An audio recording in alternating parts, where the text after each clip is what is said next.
qiyomat qarzidan olingan ot va Sarsonboy otaning oti va o'zi turibdi choyxona yonida.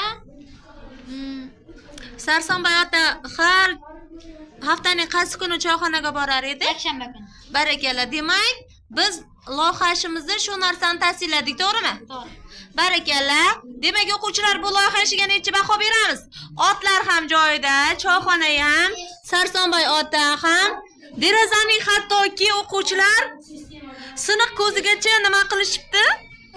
E'tibor berishdi. Barakalla, bitta qarsak.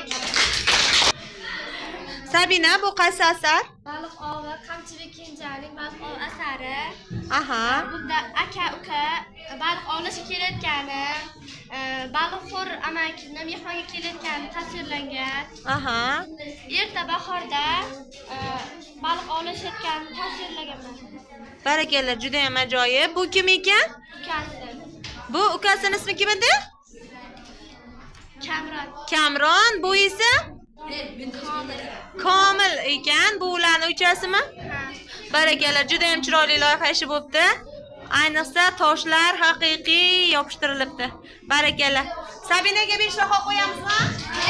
Barakalla, 5 baho Sabinaga. Keyingi loyiha ishimizga o'tamiz.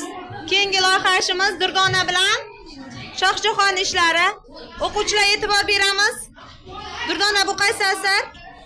Bu Qamchilik Kenjaning baliq ovi asari. Bunda aka uka va bolalar tasvirlangan. Bu yerda choyxona, bu yerda Choyxonami yoki uyimi?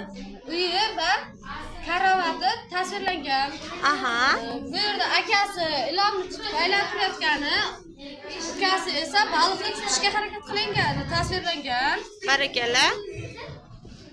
Bu yerga karavotga har kuni ularni uyiga mehmonga keladi va akasi Kamron baliqlarni tutib mehmonlarga olib boradi. Aha. Demak, Kamron va Komil tasvirlangan, to'g'rimi? Barakalla, juda chiroyli ish bo'pti. O'quvchilar Durdona bilan Shohjahonni guruhiga necha baho qo'yamiz?